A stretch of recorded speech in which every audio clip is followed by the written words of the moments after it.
Hi hello welcome to our homely kitchen. இன்றைக்கி நம்ம மொச்சக்கட்டை கத்திரிக்காய் முருங்கைக்காய் போட்டு குழம்பு எப்படி வைக்கிறதுன்னு பார்க்கலாம். அதுக்கு வந்து ஃபஸ்ட்டு வந்து ஒரு கடாய் வச்சுருக்கேன். அதில் வந்து ஒரு 3 ஸ்பூன் அளவுக்கு எண்ணெய் விட்டுருக்கேன். இந்த எண்ணெயில் தாளிப்பு ஃபஸ்ட்டு சேர்த்துக்கலாம். இதில் தாளிப்பு வடகமும் கடுகும் வச்சுருக்கேன், அதை சேர்த்துடலாம். அதில் கொஞ்சம் கருவேப்பிலையும் சேர்த்தாச்சு. இப்போ இதில் வந்து நான் சின்ன வெங்காயம் வந்து ஒரு 10-12 பல்லு சின்ன வெங்காயம் வந்து உரித்து பொடியாக நறுக்கி வச்சுருக்கேன்.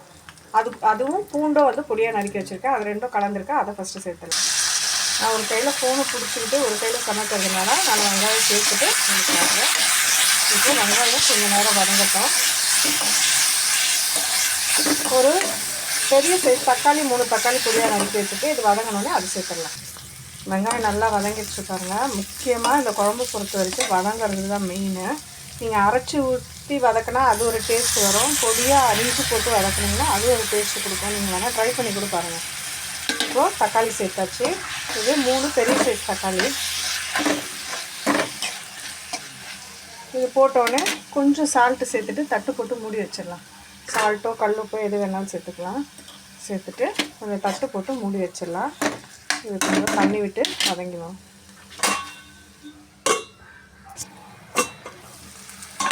நமக்கு இப்போ வந்து வெங்காய தக்காளி பாருங்கள் நல்லா வதங்கிடுச்சு, மசிஞ்சு வந்துடுச்சு.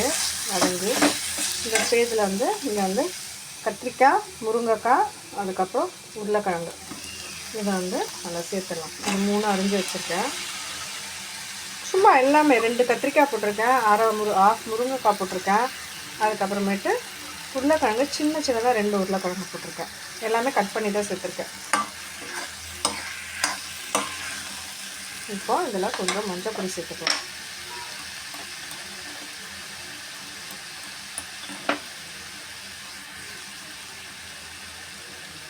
அரை ஸ்பூன் மஞ்சள் பொடி சேர்த்தாச்சு.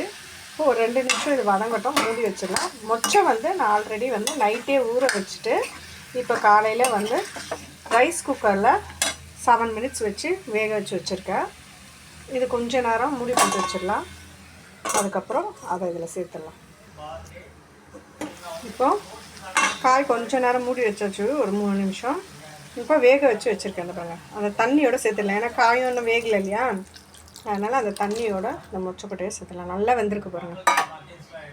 பாருங்கள் இவ்வளோ நல்லா வெந்திருக்கு பாருங்கள். இப்போ இதை சேர்த்துட்டு இதுக்கு தேவையான காரப்பொடியெல்லாம் சேர்த்துடலாம். நம்ம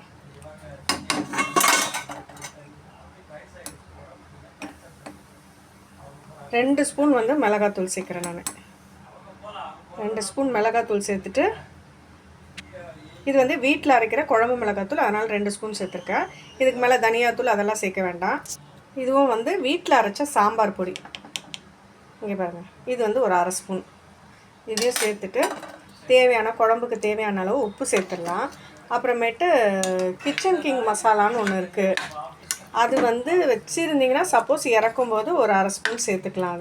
அது வந்து நல்ல டேஸ்ட் வந்து சூப்பராக இருக்குது. அது போட்டால் இல்லை இது மட்டும் கூட போட்டு நம்ம செஞ்சுக்கலாம், இல்லாதவங்க பிரச்சனை கிடையாது. இப்போ இதுக்கு தேவையான உப்பு சேர்த்துலாம். நான் வந்து அந்த இது மொச்சை வேக வைக்கும் போதும் உப்பு சேர்த்துருக்கேன் அதில். அதனால் டேஸ்ட்டுக்கு ஏற்ற மாதிரி பார்த்து சேர்த்துக்குவாங்க உப்பு. கல் உப்பு சேர்த்துறேன். இப்போ இதை தட்டு போட்டு மூடி வச்சிடலாம். இந்த பாருங்கள், புளி வந்து கொஞ்சமாக ஊற வச்சுருக்கேன். கொஞ்சம் நேரம் கழித்து அந்த காயெல்லாம் வெந்தோடனே இந்த புளி கொஞ்சம் ஊற்றிக்கலாம். இப்போது திறந்து பார்த்துடலாம். காயெல்லாம் வெந்துட்டுருக்கோம் பாருங்கள், பார்க்கும்போதே தெரியுது பாருங்கள். முருங்கைக்காய், கத்திரிக்காய்லாம் நல்லா வெந்திருக்கு. இப்போ இந்த ஸ்டேஜில் வந்து இந்த புளி வந்து நம்ம ஊற வச்சோம் இல்லையா, அதை கரைச்சி ஊற்றிடலாம். இது பாருங்கள், உருளைக்கிழங்கு வெந்திருக்காங்களா. இப்போ புளி கரைச்சி வச்சுருக்கேன். அந்த புளி நான் ஊற வச்சது காமிச்சோம் இல்லையா, அதை ஒரே ட்ரிப் மட்டும் தான், 2வது ட்ரிப்பில் கரைக்காதுங்க, நிறைய புளிப்பு வந்துடும். அதை நல்லா நீர்க்க கரைச்சி வச்சுருக்கேன். அதை அதில் சேர்த்துட்டு இந்த புளியோட பச்சை வாசனை போகிற வரைக்கும் கொஞ்சம் நேரம் கொதிக்கட்டும். அது ஒரு 5 to 7 மினிட்ஸ் வரைக்கும் கொதிக்கலாம். நல்லா கொதித்து வந்தோடனே ஆஃப் பண்ணிடலாம். நம்மளோட சூப்பரான மொச்சக்கொட்டை குழம்பு வந்து ரெடி ஆகிடும். இது வந்து காஞ்ச மொச்சைன்னு சொல்லுவாங்களே, அதனால தான் மொச்சை கொட்டைன்னு சொல்லுவாங்க. அது வந்து அதே மாதிரி பச்சை மொச்சையும் இருக்குது. இப்போ இனி சீசன் தான் அது. அதுலேயும் ஒரு நாள் நான் குழம்பு வச்சு காமிக்கிறேன். இப்போ இது வந்து இதே மாதிரி செஞ்சு பாருங்கள். செஞ்சு பார்த்துட்டு எப்படி இருக்குன்னு மறக்காமல் எனக்கு கமெண்ட் பண்ணுங்கள். இப்போ ஒரு 5 to 7 மினிட்ஸ் கொதிக்கட்டும். அதுக்கப்புறம் எப்படி இருக்குன்னு செக் பண்ணிடலாம். பாருங்கள், குழம்பு நல்லா எண்ணெய் பிரிஞ்சு வந்துருச்சு பாருங்கள், சூப்பராக. இந்த ஸ்டேஜில் வந்து நான் அந்த கிச்சன் கிங் மசாலா வச்சுருக்கேன் இல்லையா, அது வந்து ஒரு 1/4 ஸ்பூன் சேர்த்துக்கிறேன். நிறையலாம் இல்லை, ஒரு 1/4 ஸ்பூன். அது வந்து சின்ன ஸ்பூன் தான், நார்மலாக நம்ம சின்ன பாட்டிலெலாம் போடுவோம் இல்லையா, அந்த குட்டி ஸ்பூன் தான். அதில் 1/4 ஸ்பூன் சேர்த்துருக்கேன். இப்போ ஆல்ரெடி 5 மினிட்ஸ் நல்லா கொதிச்சிச்சு. இது சேர்த்தோடனே ஒரு 2 மினிட்ஸில் வந்து ஆஃப் பண்ணி நம்மளோட குழம்பு சூப்பராக ரெடி ஆகிடும். 2 மினிட்ஸ் ஆகிடுச்சு. இங்கே பாருங்கள், நம்மளோட குழம்பு சூப்பராக எண்ணெய் பிரிஞ்சு நல்லா ரெடி ஆகிடுச்சு.